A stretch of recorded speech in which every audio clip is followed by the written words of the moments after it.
नाज़रीन, सनवेझो ॻोठ वॾा छछर में पसंद जो परिणो कंदड़ नौजवान जे घर ते पुलिस चढ़ाई करे नौजवान ज़ाकिर अली छछर खे खंभे वई। नौजवान जे वारसनि पुलिस ख़िलाफ़ एहतिजाजी मुज़ाहिरो करे धरणो हयो। उन हवाले सां ॾिसूं था सागर सोलंकी जी हीअ रिपोर्ट। मोहब्बत ज़िंदगियुनि जी ऑक्सीजन समझी वेंदी आहे। मोहब्बत करण हर इंसान जो कानूनी ऐं आइनी हक़ आहे, पर सिंध में मोहब्बत जी शादीअ के ऐब हूंदा आहिनि जेके मोहब्बत कंदड़ ॿिनि दिलनि जी ज़िंदगी के खाई वेंदा आहिनि। हिन मोहब्बत जी कहाणीअ में प्यार कंदड़ ॿिनि नौजवान ज़िंदगियुनि जा वेरी संदन मिट माइट न पर ॻोठ जा वॾेरा बणिजी विया आहिनि। सनवेझो ॻोठ वॾा छछर जे रहवासी नौजवान ज़ाकिर अली छछर हैदराबाद जे इलाइक़े टंडो हैदर जी रहवासिण नारी फिज़ा धी अब्दुल रहमान ख़ानज़ादा सां हैदराबाद जी अदालत सगोरी में पसंद जो परिणो कयो। पसंद जो परिणो कंदड़ नौजवान ज़ाकिर ऐं नारी फिज़ा 22 ॾींहंनि खां ख़ुशीअ सां ज़िंदगी गुज़ारे रहिया हुआ। नारीअ जे मिटनि माइटनि कंहिं बि थाणे ते नौजवान या उन जे वारसनि मथां का बि कानूनी कार्रवाई या केस वग़ैरह दाख़िल न करायो, पर ॻोठ वॾा छछर जे वॾेरनि खे नारी जी पसंद जी शादी अख में कंडो थी पई आहे। उन्हनि बासरनि चचरेट सन थाणे ते पंहिंजो मनपसंद SHO मुक़ररु करायो। SHO छछर मोहम्मद सुलेमान लाशारी वॾेरनि खे ख़ुशि करण जे लाइ पुलिस एहलकार साण करे पसंद जो परिणो कंदड़ नौजवान जे घर ते चढ़ाई करे चादर चौदीवारी जो तक़दुस पेमाल कंदे औरतुनि ॿारनि मर्दनि ते वेछाणो तशद्दुद करण बैदि नौजवान खे खंभे गुम करे छॾियो।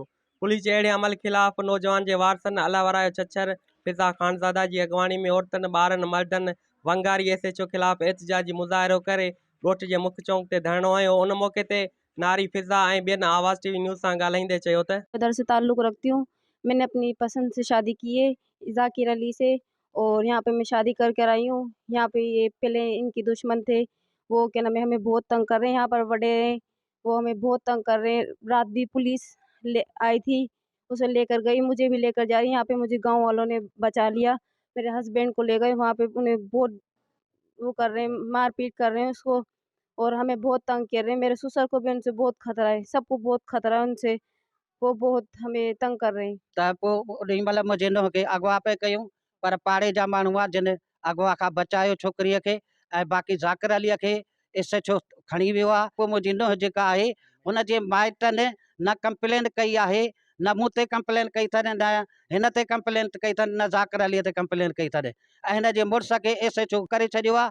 थाणे ते असां विया आहियूं त उते असांखे न ॾेखारियो, लाकड़ असांखे ॾेखारे वियो आहे। हिन SHO जेको लाशारी साहिब राति खां वठी पहुतो आहे, हुन खां पुछा कई वञे साहिब ऐं SP जाम छोरो साहिब त हिन असांजी ज़ाकिर अली कहिड़े पासे गायब कयो, छा महाराज छा सुभाणे पंजन कोर्ट में हाई कोर्ट में पिटीशन दाख़िल ज़बरदस्ती करे माण्हू जेको ॿिया यार दोस्त वठी घर में घिड़ी हला करे मार पिट करे असांजे छोकिरे खे वठी आया आहिनि।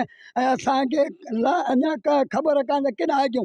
असांजो साईं अलावरायो मुंहिंजो भाउ आहे, उहो वियो आहे थाणे ते, त इहो जेको SHO आहे जेको लशारी साहिबु गारियूं धिका ॾियो थो मोकिले, इहे SHO जो कमु आहे। माना धाड़े वाले इहो आहे न, इहो नओं घुरायो आहे राति एलियास, इहो वंगारे थो वहे।